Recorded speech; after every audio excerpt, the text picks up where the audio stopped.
Honey cake again? We're doing honey cake as the thing? Like, there couldn't be 3 pizzas? Like, when you're so fucking hungry and you haven't eaten all day, you do just want pizza. Trash. And instead they're giving me, like, poached salmon. No thanks. Your life sounds really hard. I'm so sorry. Look, I mean, we're going tit for tat here with trauma from our childhood. Yeah. No, You, definitely. suicide, remarriage, me, poached salmon.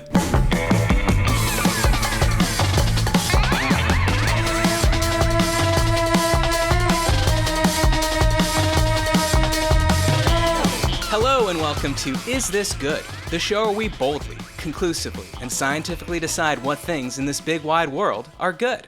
I'm Matt Austin, and with me, as always, is production powerhouse Jason Doyle. Hello. Hi, JD. Thanks for coming. And today's guest is a writer, actor, director, and stand-up. She's currently writing for a forthcoming animated Netflix series, and she's also about to tour her critically acclaimed solo show, Avital Ash workshops her suicide note, which received 4-star reviews at the Edinburgh Fringe from The Telegraph, The Scotsman, Distractify, Fringe Biscuit, and other places that aren't as fun to say as Fringe Biscuit. Unfortunately, the name of her show ruins the suspense of who the guest is because her name's in it. I wonder if it's too late to change that. Let's find out. It's Avital Ash. Avital, welcome to Is This Good? Thank you so much. Thank you for having me. And you know what? Maybe I'll change it to Matt and JD workshop their suicide note. Okay. Just to fuck with people. Well, see, not the one good thing about the title, it's a very good title, but you know exactly what you're walking into, right? It's sort of a trigger warning, I think, the title, which is good. Right, you don't need to say TW: Avital Ash workshops or suicide note. Yeah. It's or like suicidal trigger warning, talk of suicide.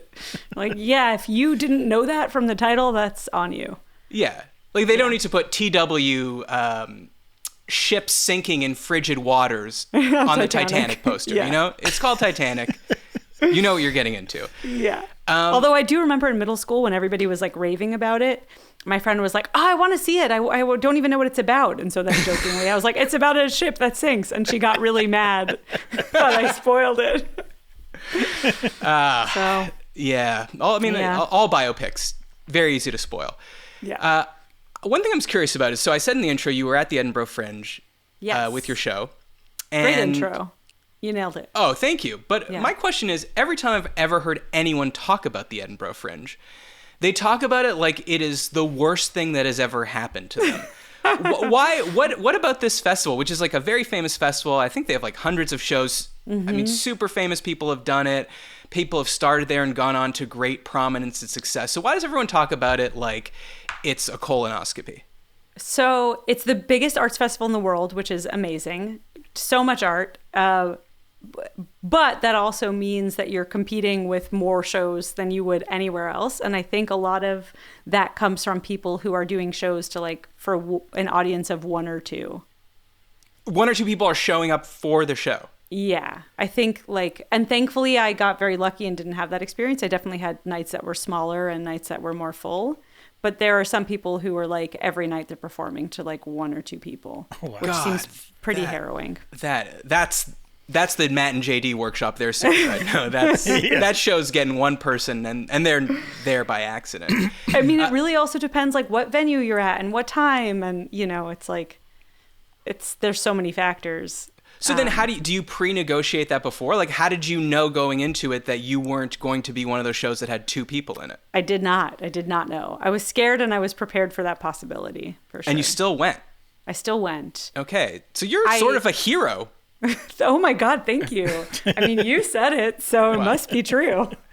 And this is a run of like, what, 10 shows, 20 shows? Almost 30. I think I did 26 shows. Oh, wow. Oh my God. So you're getting a bulk discount on Airbnb for that stay. I got incredibly lucky and ended up with a free place to stay, but that is another reason why people hate it, is like because there is real price gouging that happens around the festival and staying can be a fortune. And I don't know what the end was. The end, period. Okay, and then what about, let's say you're done your show. Mm-hmm. The house is packed, all 30.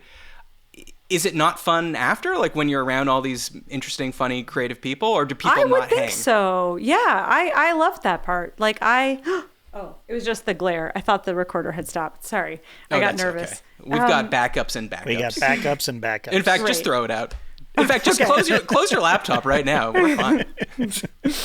All right, great.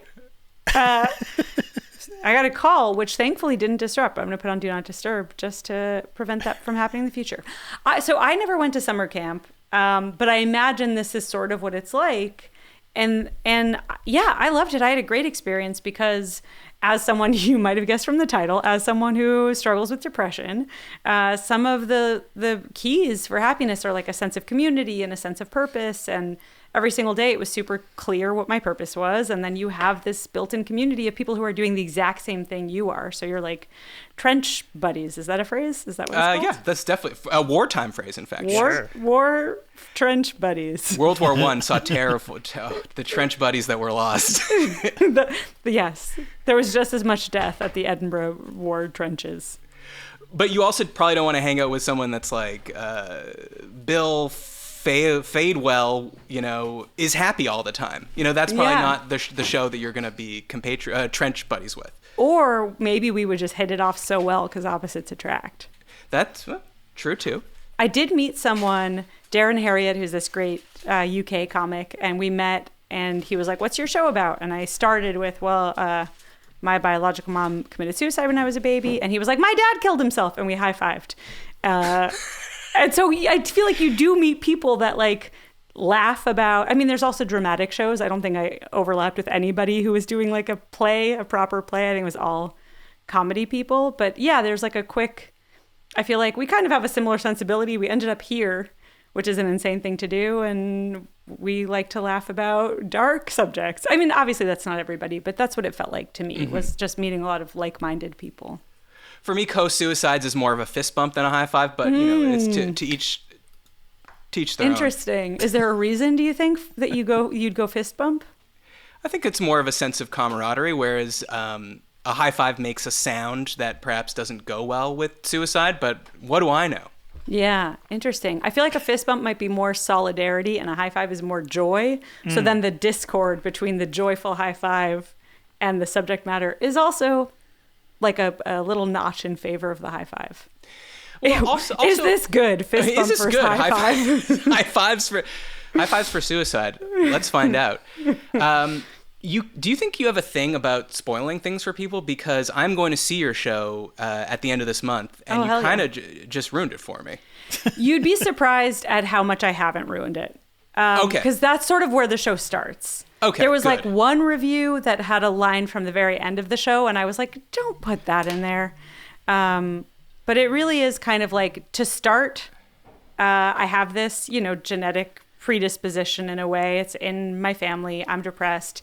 And here are the different drafts, and here's what we're going to do about it. But there's still like a lot of turns that it takes. So I'll let you decide after you've seen it, but I don't think so. I don't think I've ruined anything. According to one of the reviews I read, it takes such turns to such delightful places as the Holocaust and sexual assault. Yeah. Hey, so buckle up, listeners. Maybe we should have a trigger warning for some of those things. But yeah, okay, comedy. Well, we'll do some very quick housekeeping as a sort of sorbet palate cleanser between the two things. And by the way, I can come do housekeeping for my podcast in the middle of your show if you want me to. Yes, I would love that. Between a tense minute and I get up there, I'm like, if you'd like to support the show, go to patreon.com/isthisgood. Send topics for future shows to isthisgoodpod@gmail.com. Don't forget to subscribe to Is This Good on YouTube. Now I'll actually do the housekeeping. If you'd like to support the show, go to No, just kidding. Okay. That was good. That was a good pitch. Avital, the premise of this show is very simple. I'm going to give you a topic. You tell me if it's good. You're already in the spirit of it, right? Yes. So here we go. First topic. Trevor S. asks, eating in front of the TV, is this good? Oh. And I will, maybe start here. Let's say growing up, because I feel like the answer is going to differ whether we're talking like I'm eating alone and I'm eating in front of the TV or with the family. So what is your dinner history growing up? Were you a front of the TV or were you around the dinner table telling stories of the day? We were around the dinner table, but it would still be often like disjointed. Like my dad wouldn't come in while we were eating. Also, I should clarify, I explained this in the show, but because I said my biological mom committed suicide. My dad remarried. I grew up with a mom, so Okay, it's good. there's another spoiler. Well, I don't want to be saying my mom, and you're like, didn't you just say she died? Like, what are you talking about? This whole thing is a lie? Yeah. That'd be a hell of a thing to make up for Clutch, Yes. but... And then to immediately be like, well, my mom, and you're like, what? So I'm not trying to spoil it, but I was like, I do feel like this is important because my mom would make dinner. And then my brothers would sometimes come in at different points, and like my dad would almost never really be eating with us. He'd like be on the phone. So it wasn't like we took it super seriously, but we also were not watching in front of the TV.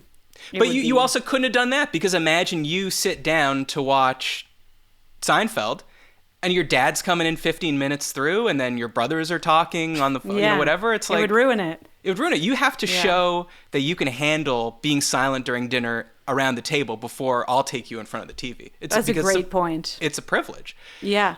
And so did that make you feel like, or set the tone that, hey, when I grow up, we're going to be eating around the table? No.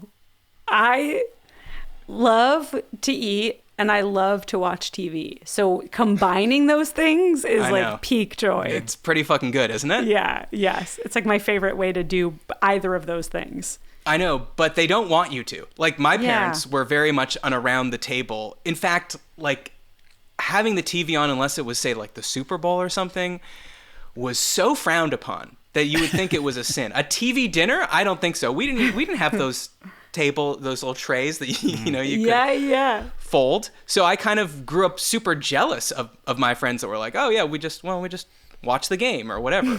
You're like, Mom, why can't we have a broken home like all my friends?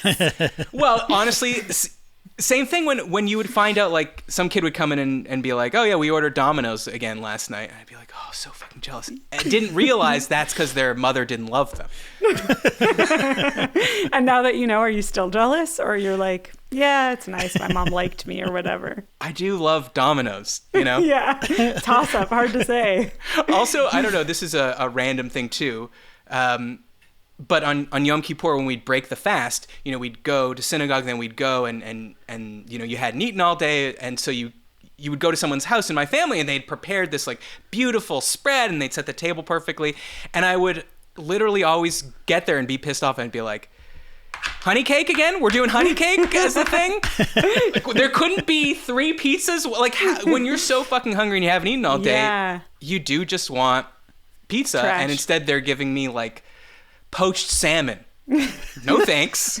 Your life sounds really hard. I'm so sorry. Look, I mean, we're going tit for tat here with trauma from our childhood. Yeah. No, you, definitely. Suicide, remarriage, me, poached salmon. Was that an internal or an external monologue? The fucking honey cake again? Was that your thought, or that was out loud? Well, no, I was a good boy, Avital. Okay. Very good boy. Okay. But for some reason they were like, disrespect them. First of all, it's like, we haven't eaten. This is so Jewish too. Like, we haven't eaten in realistically, 12 hours? And we're still like, no, you gotta start with the honey cake because it's not gonna be rough on your tummy. It's like, what are you talking about? Everyone I fucking know in this goddamn city doesn't eat for the same amount of time I used to fast on Passover. Yeah. And they're going out and eating like chicken parm, So we they did lied it for real, not to, again, tit for tat it, but we would do is 25 hours of fasting, and you couldn't drink water, and you couldn't even brush your teeth because you might accidentally, then you're putting water in your mouth. I grew up Orthodox. I don't know if you knew that. So it was. So what is this now? Now you're spoiling Act 3 of the one woman show? Yeah, basically. You shouldn't have invited me on your podcast. Are we saying one woman show still, or are we going with person? I always say solo show just because it's shorter and less annoying to say. That's true.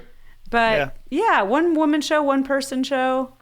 I don't know. It might be kind of fun if you're like, go see Avital's one man show. I don't know. They're all bad. Yeah, it's true. Solo show I like. Solo. Okay. Fine solo. Okay. Thanks. Wait, so how do you get to 25 hours, though? Because I was always taught by our rabbis and scholars, the Rambam, that it was sundown, sundown to sundown. Sundown till an hour after sundown. Oh, I guess that is 25 hours. Yeah. Yeah. Okay, so sorry. When I said 12, I was exaggerating. Look, we've okay. all come exaggerating our own things. I thought you meant, because I know a lot of people that will quote unquote fast on Yom Kippur, but they're like, I didn't eat breakfast, and then I had a snack, but then I didn't eat again until, so I thought that's what you were saying. I just had a smoothie. Is that food? That's what I thought you were saying. So you did the full Okay, but 12 hours. hours of awake time. Right, that's true. That is true. But no midnight snacks and... No midnight snacks. In fact, on Yom Kippur, I would not eat in front of the TV. It was Wow. Yeah.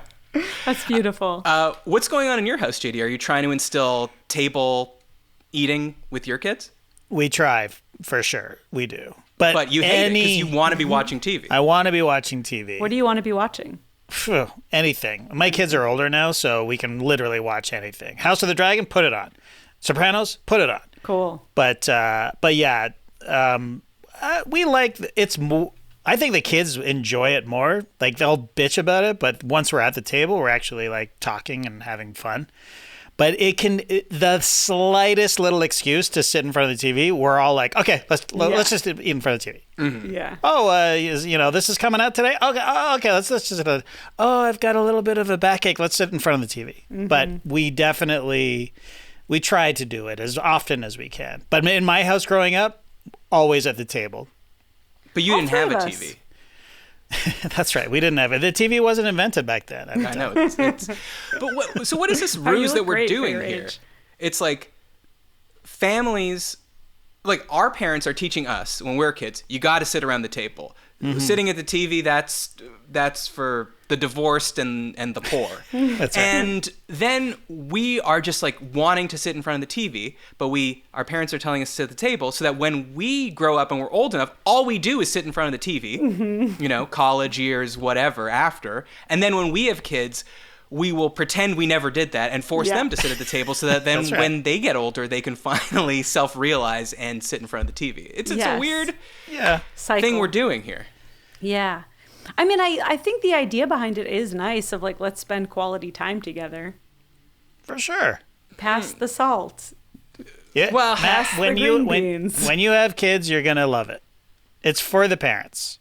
Not for the kids. Oh, okay. Sitting at the table for dinner. Uh-huh. You're going to love it. You're going to insist on it. Avital, now that you are partnered up with, I should say, Amir Blumenthal, former guest on this show, TV or in your vast dining room? Giant dining room. It echoes. It's so big and vast and loud. We don't normally sit down to eat together.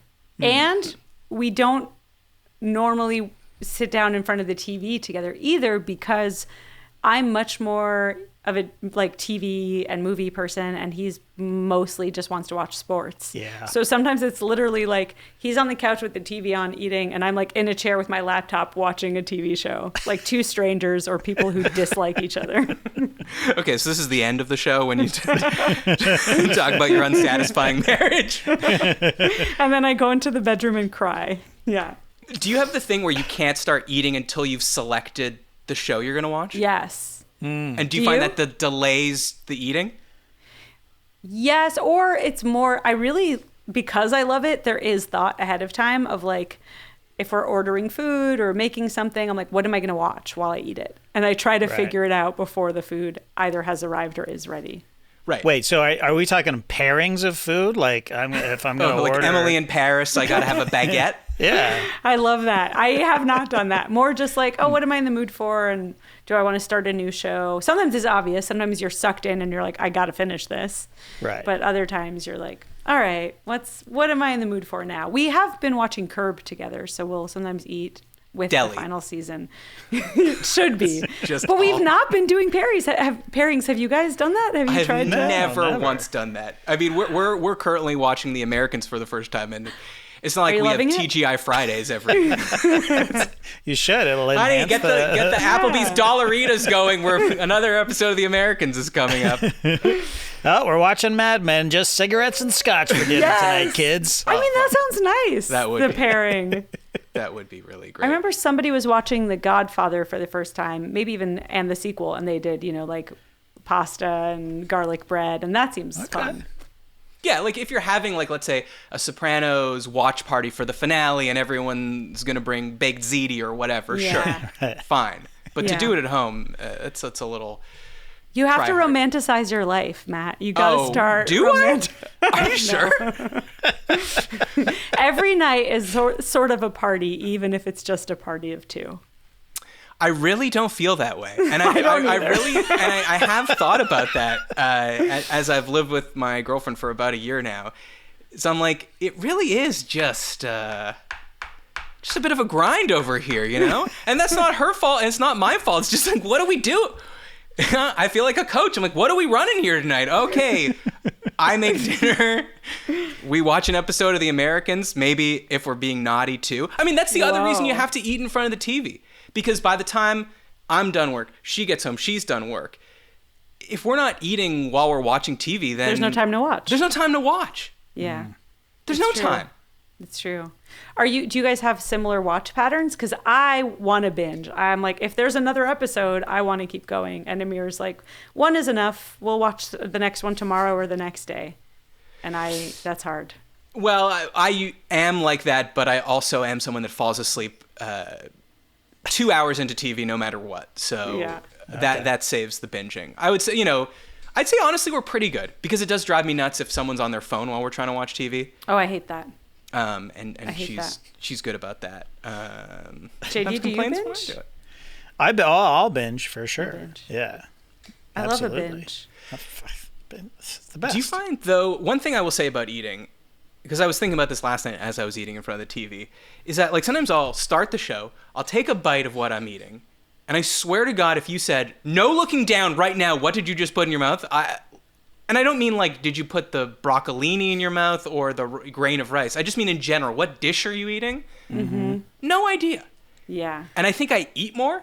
Yeah. You do. In front of the I think TV? it's 25% more. I think you eat. Yeah. That's a fact? That's believe that. studies have shown.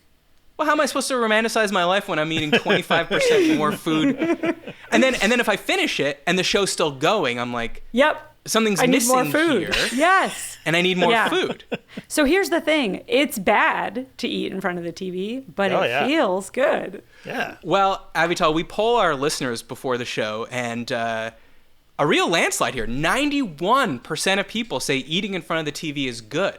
Wow. I wonder, I just shocked. I phrased it Yeah. eating in front of the TV. Maybe I should have phrased it like as a family.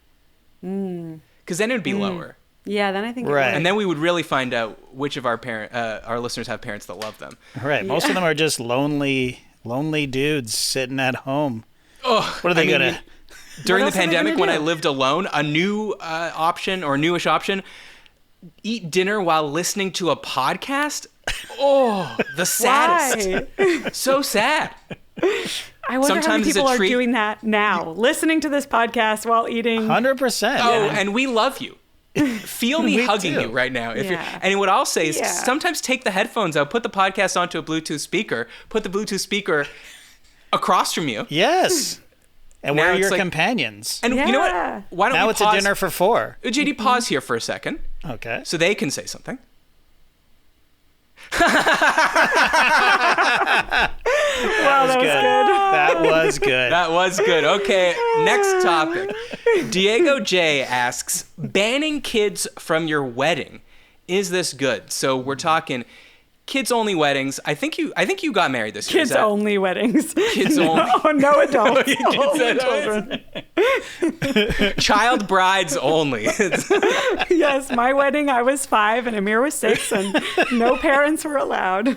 Okay, but honestly, based on how this conversation is going, that could have happened to you. Just trauma at every turn. Just every turn. I was a child bride. So you did get married recently. Yes, in October. And was it a child's only wedding? You must be under this tall to attend. There were kids. We were treating it like it was a no kids wedding, and that sort of was the plan. And then gradually that just disappeared. And I think like maybe we just got lucky in that there weren't really any screaming kids. Because I'm so wishy-washy on this because I didn't want kids because I didn't want screaming. But there were kids, and it was great, and there was no screaming. But what about, did you also want your friends that had kids to like feel more free and be able to stay later? I did, but I also knew that some of those friends who were newish parents were going to have the opposite thing, where instead of feeling unencumbered, they were going to be like, I'm just worried about when I'm going to get back. And, right. Like, oh, they've never been with like a babysitter here, especially like my best friend still lives in Florida. So it was like, her parents came and they were supposed to go watch the kids, but I think she just left with all of them. Fucking bitch. I'm demoting her now. She probably wanted to bring her parents too. Well, the parents were going to be so that they could watch the kids and she could stay. No, okay. So they were all. They were all there. You don't want like someone coming in with the baby monitor that's like connected to the Wi-Fi and trying to plug it in and shit like that. That's more stressful. So it sounds like you did start with like, we want this to be a party. We want this to be fun, and kids aren't fun. Yeah. Right. Especially, and you're less fun with them. Gabby, leave your kids at home. Wow. It's always, No, and Gabby, it's your second, okay? Yeah. I mean, if it was your first, we'd understand, but you should know the drill by now. You got to. How did you phrase this on the invitation? There was nothing about it on the invitation, and it was just like person by person. Like I remember one of Amir's friends, I think Amir was like, oh, and who's going to watch the baby? And he was like, oh, I just thought we'd bring her. And every time Amir told somebody the story, they were like, that's insane. That's a crazy thing to assume. But then I think they did end up just bringing her.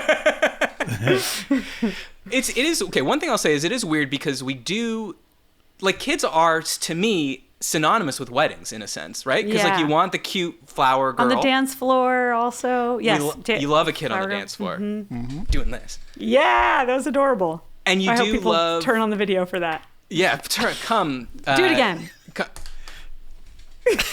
Yeah, little punches. How did I know how to do that? That's because that's how I dance. Yes. And a kid falling asleep at the table with their face in a plate. Adorable. So classic. You tell me your fucking photographer that you paid $5,000 to is not taking a picture of that child falling asleep on the charger. The charger's the plate that goes under the plate. There was one weird specific. It ended up working out totally fine. But my close friend who got married at this same venue, so that was when we saw it and we were like, "This is beautiful," and we, essentially stole their venue. He and his wife, like one of her best friends, had a wedding the same day. So they split up, or he came, I mean, they're still together, but he came to our wedding. She went to a different wedding, and he was like, oh, I'll bring our daughter as the plus one now. And I love her. Like, of all the babies, like, she's very high up there. She's a really good baby. I'll go over, like, just to see her, and I'm not that kind of person.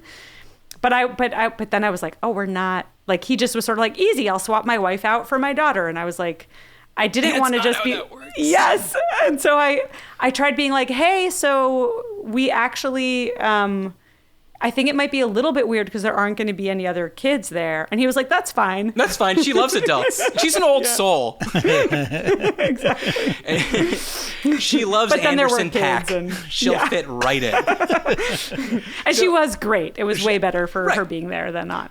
But I mean, that's always the thing, right? It's like, you're like, we want this to be fun. We don't want there to be kids. We want this to be an adult-centric thing. But then a fucking kid sneaks through. The bouncer that you hired sucks. Yes. They go right between their legs. Or it's three kids in a trench coat. And then you're Classic. like, oh, we didn't even notice. Like, it was fine. But this is a thing because when I Googled it, there's websites devoted to different ways you can tell people on the invitation not to bring their kids. Wow. There's like one website I looked at was like 38 ways to tell people that it is a child-free wedding. Wow. We were rushed, partially because I got back from Scotland September 1st, and then the wedding was October 15th. So it was like chaos, and I feel like neither of us were like, neither of us were smart about it. Neither of us were like, we should read about what other people do with their weddings. Yeah. We were just like, we'll figure it out. And then that's why the three kids in the trench coat snuck in and through the legs, because we didn't know. But see, I feel like it's worse to have to call each person individually and say, so, about the wedding, right? You can't bring your child.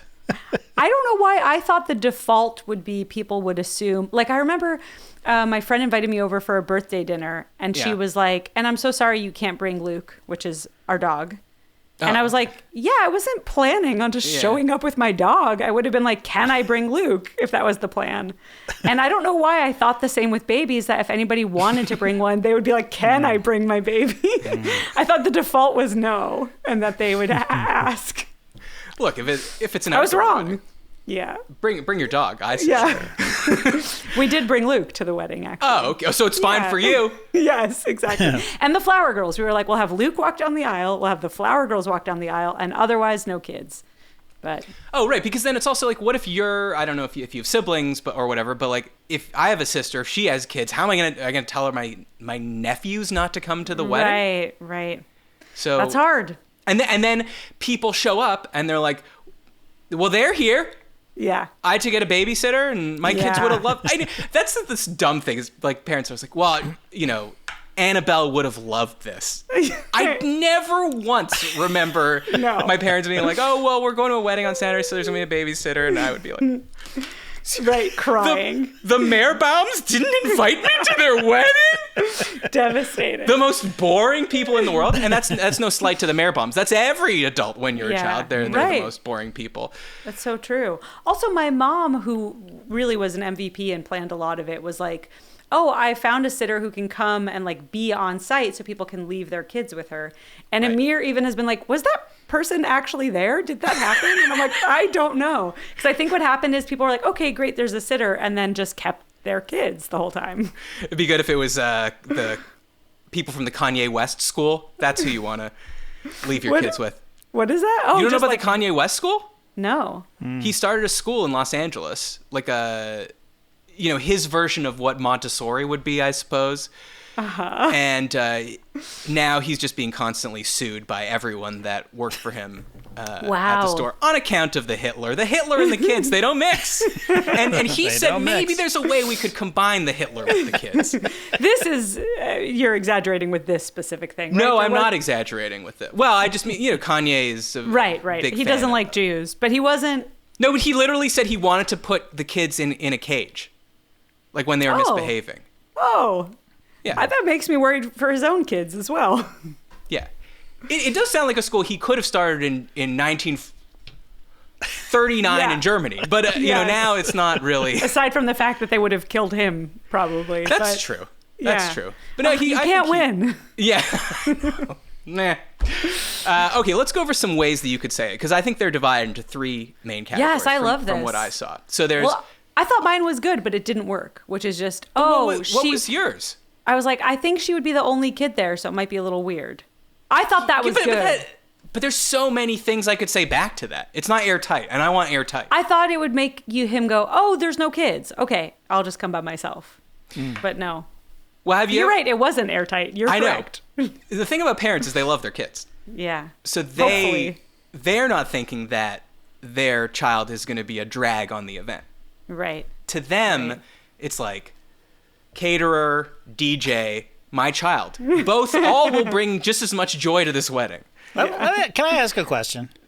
What difference does it make? Like, if you're getting married, who fucking cares if they bring their kids? Do you know what I'm saying? My fear potentially, and I think this is because growing up Orthodox, I went to so many weddings where everybody had like 10 kids and they were all there and it was just overrun, crawling with Right. children. Yeah, And fair. that, during like your vows, it would just be like one kid stops screaming and another one starts. And then that kid stops screaming and another one starts. And I think I was picturing it was not the kind of wedding we had. And my mom's side of the family definitely is like Orthodox and they have a bunch of kids, but still not as many as we were growing up with. And most of our friends don't have 15 kids. And so it was totally manageable. But I think, and I didn't even realize it till this moment. So I'm glad you asked. I think it was just this idea of like, this is what weddings are and Right. it will be deafening and I'll be annoyed. But I think there actually was a kid screaming and I didn't even hear it because I was Right. so focused.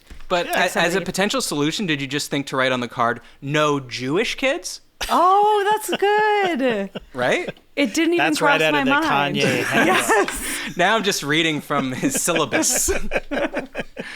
All right. So this is one kind of category is I made it worse. we're doing this for you. So here's an example of one from this website.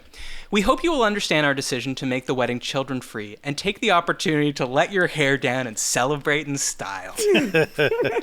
You can't celebrate in style with a kid. They're just You can't not let your hair down. stylish. Kids are always grabbing it. You got to put it in a top knot. Every mother knows that. That's true. Is that something you could ever imagine yourself writing on a card? No. No. Could you? See, no. God. No. Okay, so that one's not going to work. JD, you already don't. These shadows feel crazy, so I'm trying to get rid of them. Yeah. No, it's okay. You look like Cyclops from the X-Men. JD, I guess you wouldn't do it because you don't even. You're like, why wouldn't you invite a kid? Well, no. What I'm with you ultimately in that I don't want kids at my wedding, but at the same time, it's not something that I can police. Like, Yes, it is. You just write. Nah. You've never been at a wedding. You ever gotten an invitation that says no child left behind. I don't think I have. All children All left child's behind. left behind. I don't think I have. Oh, really? I have. Yeah. Yeah. It's been great. Okay. I wonder- believe you. I wonder if I've gotten those invitations and never clocked that language because I didn't have kids. So Right. It didn't like, apply even- to you. Yeah. Yeah. That's possible. I have brought my dog to plenty of weddings without asking, but Of course. I mean, as a courteous guest, I would automatically be like, okay, I got to ditch these kids because I got to go to this wedding. Like, it wouldn't even occur to me to bring my Yes. kids to a wedding because So I'd you're- hate it. And yeah, but that's like what I was saying is I guess I assumed that the question would be, can I bring my kids? And I would say Right. no versus, I don't know. Yeah, Yeah. it seemed, but I'm wrong, clearly, because there's 83 ways to tell There's people 83 no. ways. I'd be like, you invited all of us. Is it okay if I don't bring the kids? Like, Right. Yeah, You want to let your hair down. Yeah. And they're like, no. They're really tying this whole function together. You want to go in style. You don't want to bring these Yeah, rugrats you gotta let with your you. let your down. hair down, JD. Yeah. Let your beard down. Otherwise, you have That's to right. tie that thing right up. Okay, so then category 2 is like what I would describe as like a restaurant substitution, like on a menu when they're saying like we don't. Oh, do wait, but did you say your answer? No, I want to know. What do you, the kids at a wedding to you? Oh Yes yeah, or no? well, see, no. I ideally no, but at the same time, after I read 83 ways to say we're having a child-free wedding, I wasn't comfortable with any of them. Oh, there wasn't. Was there a winner of the bunch? Is that the one you read No, to they're all us? bad. I mean, I think all bad. honestly the best way is just direct. Yeah. We Yeah. fucking hate your kid. and then so they get to the wedding. That person's like, "Do you think that card was a little weird where it said we fucking hate your kid?" And they're like, "No, that wasn't on our card." And then it's like, "Uh-oh." Ooh, that's good. Then you just stir drama, and they can't be mad because it's your wedding. They have to be nice to you. That's right. How about this? Half the invitations we send out say child-free. Half of them say, "We love your children. Please bring." It does seem like just now a serious solution potentially is to say we love your kid and they're not invited. And if that's on all of the invites, I like you just that. hit on. I like that a lot. You've hit on the third way. So okay, so let me just say the restaurant substitution way is just unfortunately we cannot accommodate children. Thank you for understanding. oh, I thought you were moving on to a totally new category about restaurants. Oh no, I don't see. worry. We're Okay. dragging this out as long as we can. I was like, wait, I want to hear your answer, no, but I wait, just interrupted you when you were still talking about it. No, Great. that's totally fine. Okay, now here's Yes. your way, which I call the protesteth too much, which is, although we adore your children, due to space constraints, we ask that only adults attend. Like, But the hole in that is that children take up less space than adults. great. Well, we're not just stacking them. I mean, Why not? when you went to your wedding venue, where you're like, all right, that's where the DJ will go, that's the head table, and there's where the child pyramid will go. And I think if we go 5-4, I really think that's a dead zone in the corner. No one likes to be seated in the corner. But kids, they don't care. They don't have feelings or opinions. Throw them in the pyramid in the corner. They'd Easy. love to be in a pyramid. I'd love it. Probably also Kanye West part of the pedagogy. So I saw this in Abu Ghraib once. So I wonder if we could. Was that Kanye Googling? Was Abu Ghraib a school? All right. So let's see what the people said. The people said 76% banning kids from your wedding is good. Wow. So they were with you on a child-free wedding. So You good. want to know one more fun tidbit, because I've Yes. already told you about my dad remarried when I was a baby. I grew up with a mom. And I remember growing up, like I'd seen pictures from their wedding and I was there. And again, Orthodox people, they weren't having premarital sex. Like there's no way that they like had me and then got married a couple years later. But I had seen it since such a young age that it never occurred to me. Oh, I guess I also should say that I didn't know. Now we're getting into some spoiler territory, but I didn't know that I had had this other mom who died. Yeah. Oh, okay. So, but then Wait, there's so pictures. that's how you found out? No, because I'm an idiot is the point. I didn't think it was weird that I was at their wedding. That should have been a tip off. But imagine if they were like no kids and then I wasn't allowed, even though that was my dad. Are we talking the kind of Orthodox wedding where there's like a curtain down the middle and it's men on once? You dancing too? Yes. Well, I don't remember theirs because like we were talking about as a kid, you don't care about weddings and you don't remember them anyway. Yeah. But the Orthodox weddings I've been to, yes, there's a mechitza, which separates the men and women. So there isn't mixed dancing. It's so awkward when Pony comes on, you know? That's the rabbi said when Genuine's Pony comes on, you may cross sides. All right, Avital, when people need help navigating life's biggest decisions, they seek our wise counsel and we deliver an airtight verdict. It's time to settle this.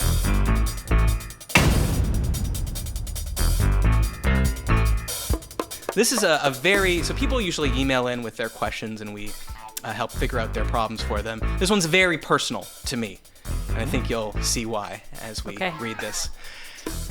Hi, Matt. My boyfriend and I have been talking about getting engaged, and he told me that he doesn't want to wear a wedding ring. It won't make us any less married, he says. He claims rings are uncomfortable for him to wear and that he's never worn one before. I said, okay, do I have to wear a ring then? And he said, if I pay for it, you do. Rings aren't any more comfortable for me than they are for him. I think it would look handsome on him too. And fine, I'll pay for it then. Please settle this. Is it okay for men not to wear a wedding ring if their wife has to? I look forward to your answer. Thanks so much. Love the show. And you... Aw, this Jill, is cheating. so that's from my telling girlfriend. your girlfriend. Oh, it is from your girlfriend. Yep, that's my girlfriend. That's so funny that I then was like, I'm telling your girlfriend, but it actually is. You tell her. If you talk loud enough, she'll hear you. She's just over there. Jill is a great name. Well, thank you. I only know 2 Jills and I love them both, so. She's 1L. Does that change your opinion? Yeah, fuck her. Yeah. I'm over it now. She's a phony. It's not great. Ride She picked it. She my picked it pony. too. She's a Jillian. Wow. 2 L's.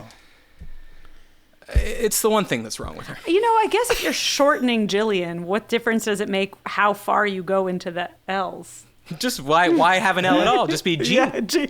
Have you thought about calling her G? Or J. I'm sure, like, people that are named Jason are just J.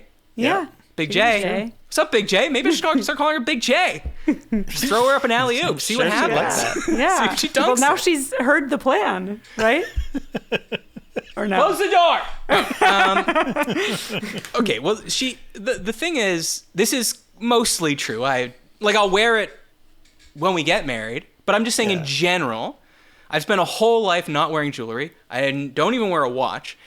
It's not an anti-love thing it's an anti-jewelry thing. Yeah. And I'm going to hold up the main reason, which she probably didn't mention out of politeness. You want to fuck other people, and you don't want them to be thrown by your wedding ring. Yeah. Okay, look at this hand, Avital. I don't even know if it's fat as hell. That's a fat hand. It doesn't look fat to me. JD, you've seen my hands. You've Are they held fat them in person? as we've grieved together, as we've celebrated together. We've been in horas together, just circling hand in hand. Yes. My hand, I have fat hands. I mean, I wouldn't call them fat. Husky. They're husky. Yeah, they're husky hands. That's my one-man hands. show.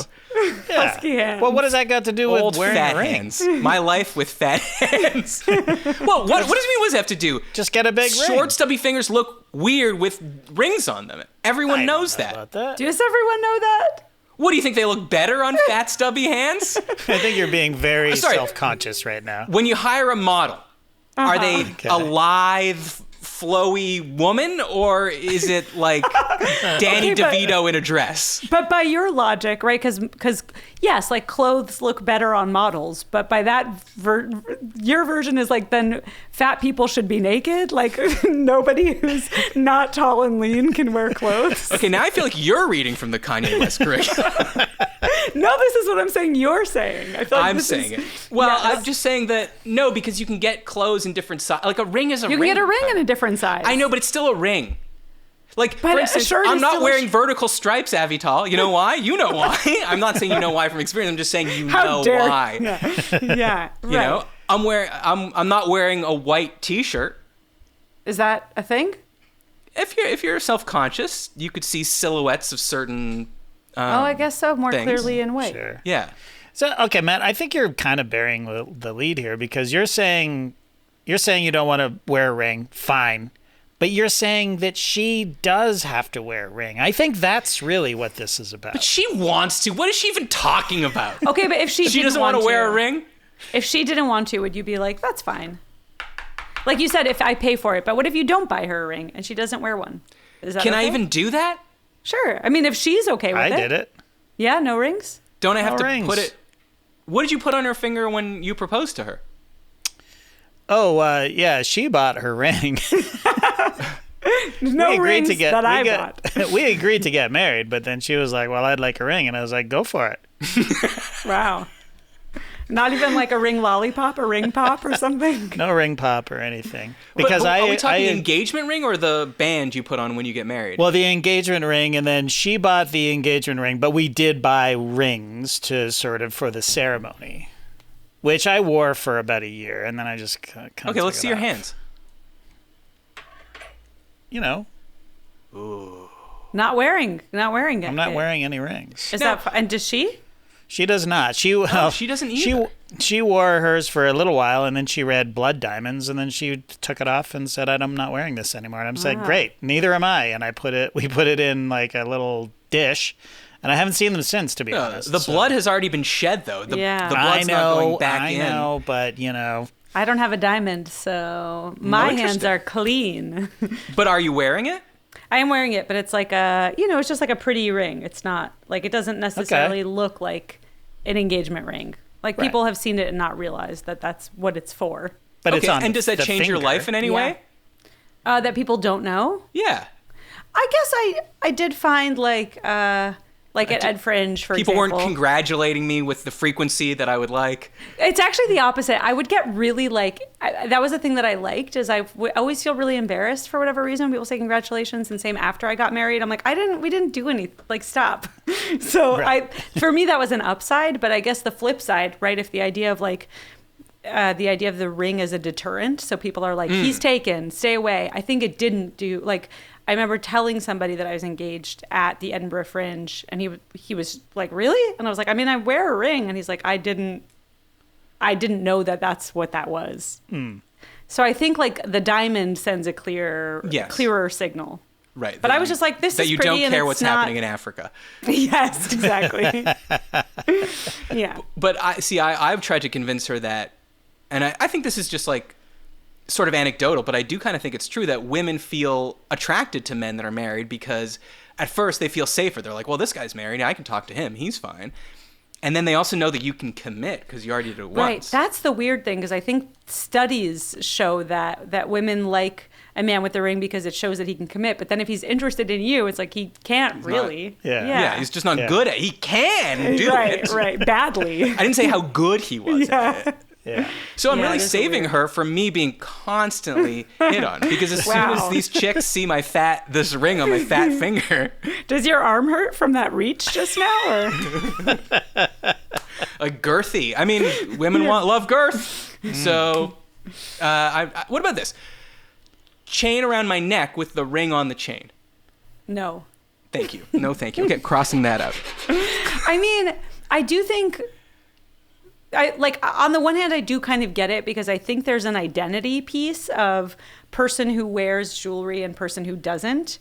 But there's also an identity shift from like single to married. So maybe it's like, just suck it up and get over it. I will say Amir also hates, he has like weird sensory things. I know it would have been an interesting question for him when he you- was on. You can admit how fat are his fingers.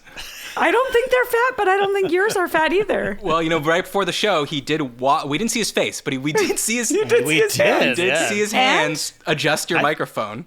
I didn't clock the ring either. Was he not wearing it? I didn't didn't notice, see it. but I did think he was very dexterous with those fingers. So you Slender. saying they were slender? I'd say they're slender, yeah, if I Okay. had to say. So I think they're he's like slender. because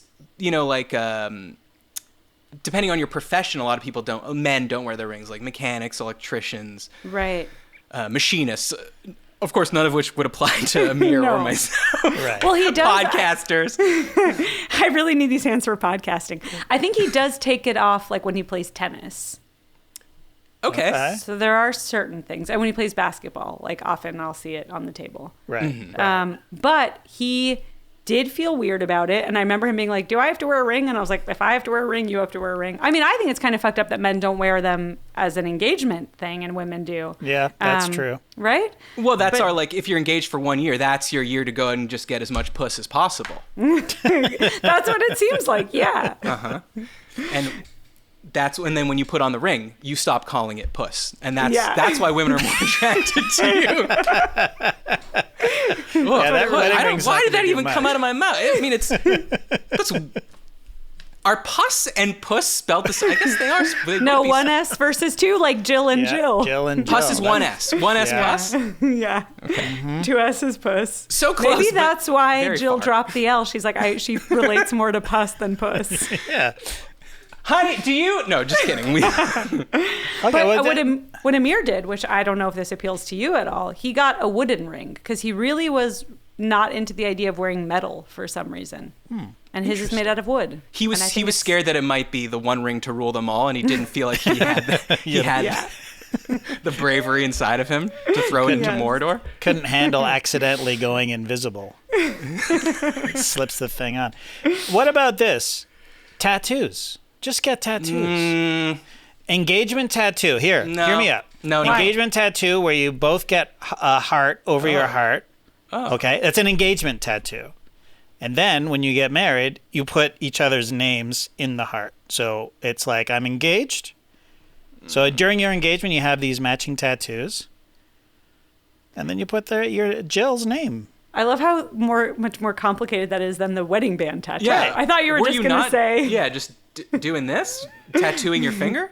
No. That hurts. But the whole point is that people see it, right? Yeah. Yeah, I guess you're right. And doing the finger, which I have seen before, is dangerously close to someone tattooing a mustache on this finger. Right. Which True. you actually are allowed to divorce someone if they do that. I didn't know that. Yeah. Like that's an annulment right there. I read online that the one people that are supposed to take their ring off are cops, because like when you're booking a perp or something, you don't want them to know that you have a family to try to use that against you. That's a good point. So I have I think a good 6 months to become a cop. Yeah, that's your best bet. What's your aversion to the finger tattoo?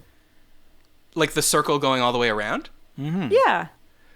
Well, I don't have any tattoos, so I guess it would be a good first one. And I've always said that I don't get one because I have no idea what to put on my body. I guess that's as good as any, isn't it? Yeah, and It then is. your argument falls apart of I don't like to put anything on, it's uncomfortable. Exactly. And you Put something never on lose forever. it. You'll never lose it. It'll always be there. True. Well, Which I was think thinking, is a thing. and this Yeah. is just an original idea. No one steal this. I do one puzzle piece on my wrist, and then she does another puzzle piece on her wrist. And here's the thing. They don't fit. If we cut them out of our skin, which maybe we'll do for like the 25th anniversary, they would interlock. Wow. And it's just sort of like Beautiful. just this cute little metaphor about how we're sort of all these different people, but we were meant to fit together. Are you getting that, or is it? Should I? I'm confused. Sorry, you love cut it. it out of your skin, Yeah, so you it's cut sort it of out of your bloody and skin. floppy, and then you try to press the two floppy hunks of meat covered in blood into each other, and then they lock in like a jigsaw. Well, first you go, did you keep the box? Because the picture's on the front of the box. I don't know where it's supposed to go. Now, I'd probably take one of the bordered pieces because those are the more prized ones. Mm-hmm. So in this patriarchy, cool. I think the men should have the bordered pieces because those are the ones you reach for first when you're doing the puzzle. Well, you could both have a border, but you couldn't both have a corner. Right. Unless it's 2 pieces across. Right, then they're border, but they're not both corner, right? I think they are. Imagine okay, close your eyes. Imagine a puzzle. It's 6 pieces. 2, 2, 2. The 2 at the top and the 2 at the bottom are borders and corners. Oh, true. Yeah, narrow enough Yeah. puzzle. You could have 2 corners. And if we ever open it up to other people, like polycule style, Yeah. we just add to the puzzle. She's going to love this one, I tell her. Oh, yeah. Perfect. She's going to love this. All right, Avital, there's only one very quick thing left to do, and that's play subjective trivia.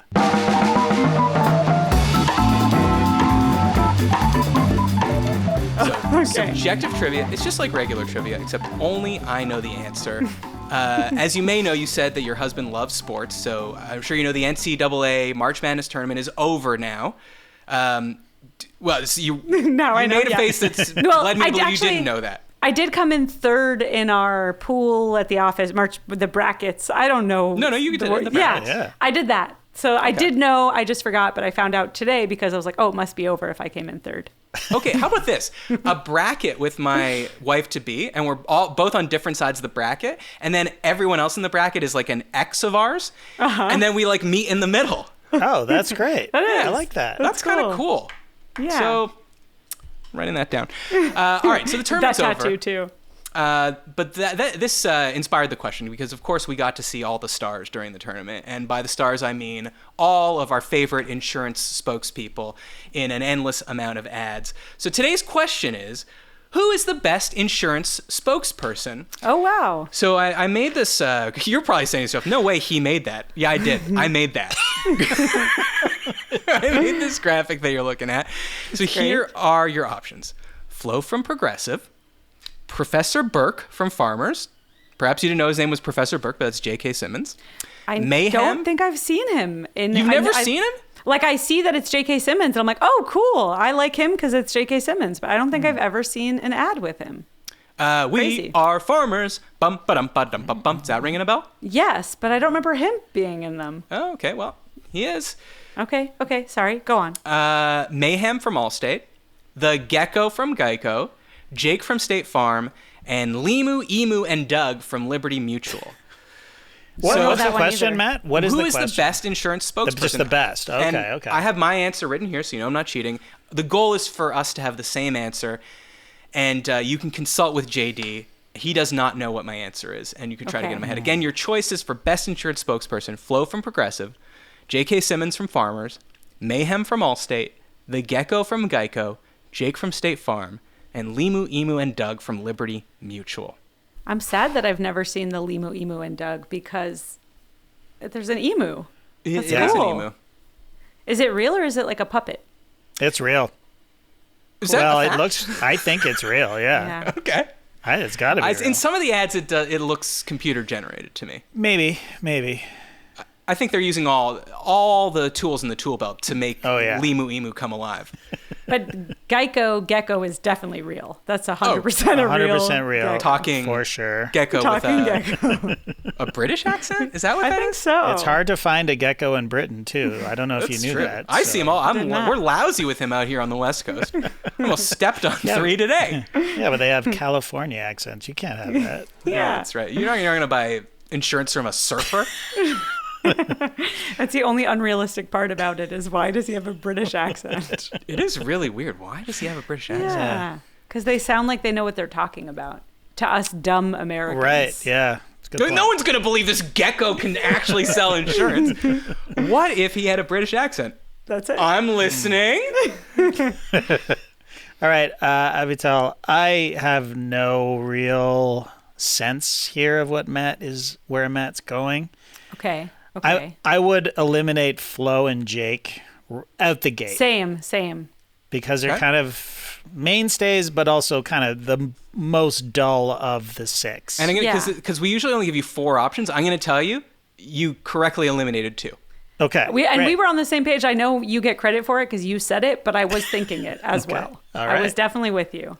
And then the 4 remaining are contenders. What I will say, because I'm a big J.K. Simmons fan, but I've never seen the ad. I do think Mayhem is like a smart angle, and he's consistently funny and good. I agree.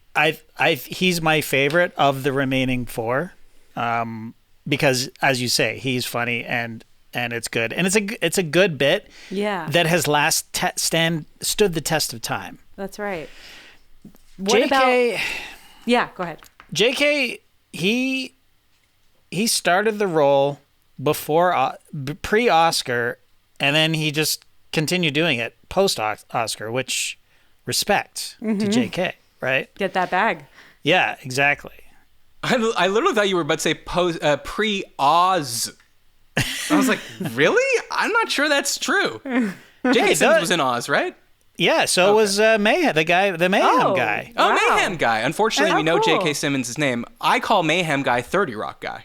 Yes, I'm trying to remember. He was in 30 Rock. I think of him from 30 Rock too. Dennis from 30 Rock, but now I can't remember his real name. Right. Right? Wasn't he Dennis? His name is Mayhem, unfortunately, for him. Now it is. The When I see his name, I know who it is. Like, I can't remember his name now, Right. but I Oh, do really? have So the hint you need is the full name? The hint you need to know his name is to look at his driver's license? Like, if somebody mentions him, I know who they're talking about. I'm not like, oh, I have no idea what that guy's name is. Like, I can't pull it up. Right. But if somebody said it, I'm like, I know who that person is. Like, of course, if you say it now, that's cheating. But in conversation. Oh, if you think I'm somebody looking it up, mentioned- you're very... No, I'm not doing that. The whole show falls apart if I start Googling things. Okay, so you got down to 4. Hit me with your answer. All right, Avital, what do you think? Now I am looking it up just to see. Oh, I was a liar. I don't recognize his name. Oh, no, never mind. I thought his name was Jack Meets, but it's an episode called Jack Meets Dennis. I was like, Jack Meets doesn't sound familiar at all. Jack Meatsoff? Yeah. I can't find it. Okay, I'll look it up later, but I think I know his real name. Dennis Duffy was... Now I've lost you guys. Too many windows. Okay, we're back. I told you. That's why Joe Rogan has a man specifically dedicated to Googling on his show. Smart. Okay, follow up. One more question for you, JD. Mm-hmm. What about the llama? How is that duo? The llama, It's an emu. it's a lot of... the emu, yeah. Oh, yeah, duh. Thank you. It's... I think they're good commercials. There's a lot of chaotic energy, which I know Matt enjoys. Gonna need an answer here. Yeah. I'm going to say Mayhem with my second place option maybe being the emu, but I don't know. It's all just guessing, but I've never even seen the emu in action, so it's really a blind guess. Okay, let's go Mayhem. Let's just go Mayhem. You got it down to the right two, and you were right. It's Mayhem. Oh, fuck yeah. We got it right. Congratulations. That feels By the way, really the latest Mayhem commercial, speaking of Oz, is the guy that plays his brother in Oz is playing Mayhem's brother in the commercial. Have you seen it? They're fighting. They're two. Yeah, I know. No, I haven't. Crazy. I haven't seen all his hits. I watched every single commercial for all these people. I just want to make one complaint about Limu, Emu, and Doug from Liberty Mutual. They had an ad going where they replaced Doug. Do you see this one? Mm-hmm. And he's like, that guy doesn't even have a mustache, and he puts a fake mustache on, right? And he goes, Liberty Bibberty, because the whole joke is like he sucks as an actor. Right. And it really bothers me because the jingle is Liberty, Liberty, Liberty. Every time I think it's going to go Liberty, Liberty, Bibberty. Right. And it never does. And I'm like, follow the joke all the way through. Yeah. Missed It opportunity. fucking bugs me. And for that, Limu, Emu, and Doug, you came in second place. Wow. The title was right there. But It cost them the unfortunately, election. the credit goes to Mayhem, real name Jack Meets. Avital, before you go, please tell us where people can find you and plug this tour. Oh, yes. Thank you. I'm at avitalash.com. And I'm going to be, I have a sold out show in LA, a sold out show in New York, but I just added another show in LA. And I still have 3 shows in London and a show in Glasgow and a show in Edinburgh, back where it all began. And I'm also on... I hope Fringe Biscuits shows up. It is fun to say. There are some other ones that seem fake that I was like, I don't want to put the 4 stars Chortle? from... Chortle weirdly is like a revered one there. Chortle is a big fringe publication, if you can believe it. Like, Really? Here's Yeah, another. I do believe it's a fringe publication. but not a fringe publication, but a fringe. Right. There's no way to say it that's clear. Well, But, they like, merged with Guffaw, and now, it was their main Well, like, competitor. when I got 4 stars from Chortle, like friends that live here but that have done it before were like, but it wasn't Steve Bennett, was it? I'm like, it was. Like, people know who. And then I got what they like to say there, a 3 but reads like a 4. Like, I got a 3-star review from The Guardian, and I hate it because it's the first one that comes up when you look me up. But it says a lot of nice things. But then people will be like, was it Brian Logan? Yeah, he's a cunt. Like, people know. So those are like the big, like, along with The Guardian for the fringe, Chortle is right up there, surprisingly. But you kind of got to be in the club to know. Well, JD, she remembers those random dudes' names, but she doesn't remember the guy. Gonna remember the guy that gave me 3 stars for sure, you're gonna because remember. fuck you, Brian Logan. I shouldn't have said that in trying to plug my shows. Look, like 12 people gave me 4 stars. It's If just you that average Brian it out, Logan it's like 3.85 stars. and Distractify actually gave me 5. Which, when you say that, then the rest sound kind of sad at 4. But Yeah, because you do. but- Wait, on your website, I think you have it as 4 stars for Distractify. Do you not? I think they just sort of blend together, probably. Oh, okay. Or- it's like is that an hourglass or 2 people kissing? Yes, it's one of those. Or 3 it's like stars the- from The Guardian is like Roger Ebert giving you 2 thumbs up and a boner, which he never does. He never Okay, does. thank once you. Had he died before Viagra. It was so sad. Thank you for that. I'll take it. The boner and the 2 thumbs up. Yeah. Hey, was that joke? How Roger Ebert's giving 2 thumbs up and carrying a dozen donuts? Huh? Hey, I have an is this good question for you now, if you don't mind. Sorry, that's not allowed. But go ahead. Okay. On the one hand, being like, I got this fucking 3 stars. There's an argument to be made. I'm of the people. I'm not so far up my own ass. I'm fallible. Or are you going like, yeah, I'm not buying tickets to that show. The Guardian gave it fucking 3 stars. So yes, or is this good to sort Okay. of say, here's some bad press for the show? I'll give you 2 answers. 3 stars is worse than 4, for sure, on Yelp or reviews for whatever. But when you read the review and you see like, oh, this is like all positive, and it's like, oh, just like he had a minor quibble or something, or his quibble is not even something I would care about. So, it's the article that's more important. Unfortunately, most people don't know how to read. Yes, that is true. But they can look at pictogram. But no, I mean, you got 12 other, or I think you say almost a dozen, which I think is 11. Yeah, it's 10 or 11 that I got. I don't know. I was going to call you out at the start of the show, but I didn't want to start on a weird foot. Now you know. It's all a received weird foot. about a baker's dozen of 4 stars 4-star reviews. 6 to 1, half dozen the other. I can't count. All right. Well, at the end of the show, I just say, and which is what I will be doing at your show at the Elysian at the end of the month. Remember to check us out, patreon.com/isthisgood. A gelato palate cleanser, as you said. Subscribe wherever you listen to podcasts. Hopefully you're listening to this as you're eating dinner. And it was great to be with you during this probably troubling time in your life. You'll find someone. Maybe your mom did love you, and maybe she she just let you watch in front of the TV because she thought you should make your own decisions, and I'm sure she was doing the best she could. TV is the best babysitter. Thanks for listening. Thanks to Avital for coming on. Thanks in advance for leaving a 5-star review for everyone. I'm Matt Austin, and this was good. We'll see you next week.